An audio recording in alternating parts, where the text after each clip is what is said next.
কর্মীদের মনের হতাশা কাটাতেই মাঠে নেমেছেন মোহাম্মদ সেলিম। সোমবার বিকেলে রানীনগর স্কুল মাঠে একটি ছোট কর্মী সভায় তিনি নিজেও বললেন, মূলত নতুন প্রজন্মের যারা এবার যুদ্ধে নেমেছিলেন তাদের মধ্যে অনেকটা হতাশা কাজ করছে।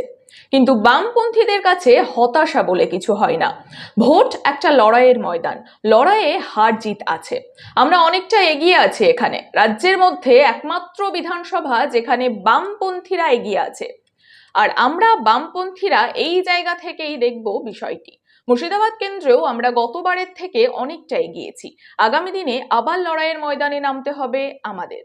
বিশেষত তরুণ প্রজন্মের যে ছেলেমেয়েরা নতুন এলো, কারণ বয়স্কদের কি আছে, পোড় খাওয়া আছে। এই যে নবদা বলাশা বলছিল 11 কি হলো, 16 কি হলো, 14 কি হলো, 17 18 কি হলো, 19 কি হলো। আমরা ওঠানামা আমাদের জীবনে, সবাই ব্যক্তি জীবনে, পরিবার জীবনে, পাড়া জীবনে, রাজনীতির জীবনে, সাংসারিক জীবনে অনেক ওঠানামা দেখেছি। তো বলবো না, পোড় খাওয়া অভিজ্ঞতা আছে, সে অভিজ্ঞতার সঙ্গে মেলাতে পারে লোকে। কিন্তু যারা কম বয়সী হয়, যারা নতুন নতুন এলো, যারা প্রথম এলো, তাদের তো এই এত ওঠানামার অভিজ্ঞতা নেই। তারা যদি মনে করলো জিতবার জন্য নেমেছি, এই ফুটবল খেলা দেখলে হয়। আমি আগেও বলেছি, ভোটের আগেও বলেছি, এটা ইন্টারভিউতে বলেছিলাম।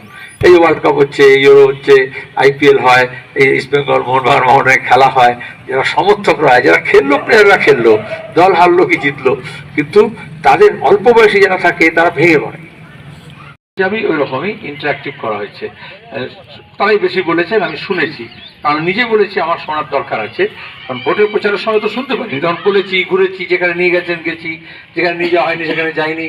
কিন্তু অন্যদের কথা শোনার সুযোগটা কম ছিল। আর বেশিরভাগ লোক তখন বলেও না, তো ব্যস্ততার মধ্যে ঠিক আছে ঠিক আছে, আচ্ছা আচ্ছা, দেবো দেবো, ভোট দেবো, এরকম করে বলে দিয়ে ছেড়ে দেয় আর কি।